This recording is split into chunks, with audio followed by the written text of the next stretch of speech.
It's just past midnight, August 8th, 1975. A dam worker in central China is tapping out a message in Morse code, the only line still connecting this place to the outside world. The phone lines went down 2 days ago. The roads are already underwater. His message is 4 words long: water is going over. This is the Banqiao Dam. For 20 years, engineers called it the Iron Dam, unbreakable. In the next 60 minutes, it will fail completely and trigger the single deadliest structural collapse in human history. Meet Chen Xing.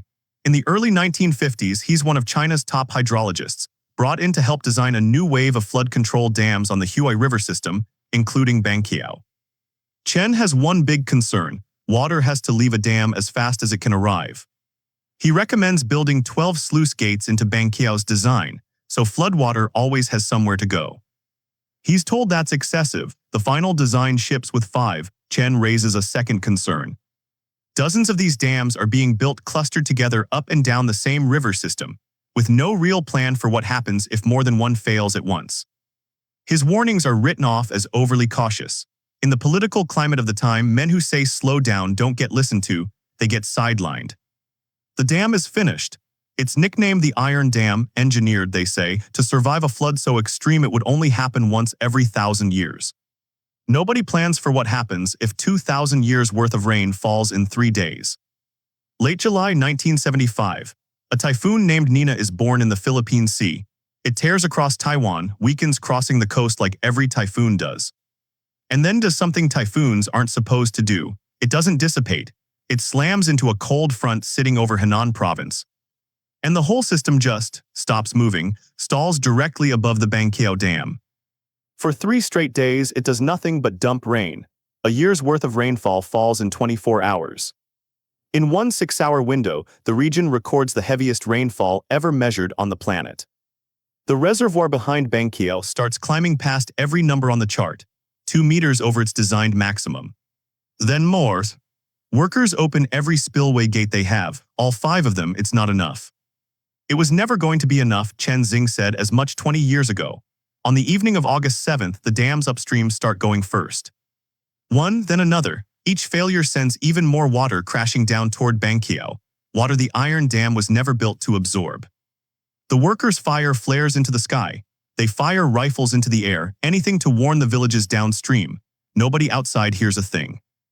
The storm swallows every signal except for the wire running out of this room. At 1:00 a.m. August 8th, water finally crests over the top of the dam. Then the dam itself gives way. What's released isn't a flood. It's a wave 6 miles wide and over 20 feet tall, moving at nearly 30 miles an hour across completely flat land. It hits the first village in its path before anyone there is even awake. Almost 10,000 people in that one commune. Nearly all of them die within minutes, most of them never leaving their beds, and Banqiao isn't alone. 61 other dams collapsed that same night, one triggering the next in a chain reaction down the entire river system. Engineers will later call it exactly what it looks like, a row of dominoes. By morning, more than 10 million people are living in a flood zone the size of a small country. Over 1 million of them are still stranded on rooftops and high ground a week later. With no road in and no way out. Relief planes try to airdrop food and medicine. More than half the supplies miss their targets and land in the floodwater instead. What the wave didn't kill, the aftermath does: contaminated water, no sanitation. Disease spreads through the survivors for weeks: dysentery, hepatitis, infections with nowhere to be treated. By the time the water finally recedes, the death toll has climbed from tens of thousands to, by most serious estimates, well over 170,000 people. Some estimates run even higher. The Chinese government classifies the disaster almost immediately. For 30 years, it's barely mentioned. The world doesn't get to see the full scale of what happened here until the files are finally declassified in 2005. Chen Xing, the engineer who asked for 12 gates and got 5, who said the region was building too many dams too close together, is brought back after the disaster, not to take credit. Just to help clear the wreckage out of the river channels he'd warned them about decades earlier. The dam still stands today. Rebuilt, reinforced. The valley around it is quiet now: farmland, rivers, small towns. There's almost no memorial here for what happened.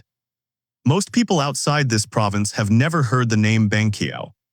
The dam that was supposed to be unbreakable holds a record nobody wanted. The deadliest dam failure and one of the deadliest disasters of any kind in recorded human history. It wasn't beaten by a storm nobody saw coming. It was beaten by one nobody listened to.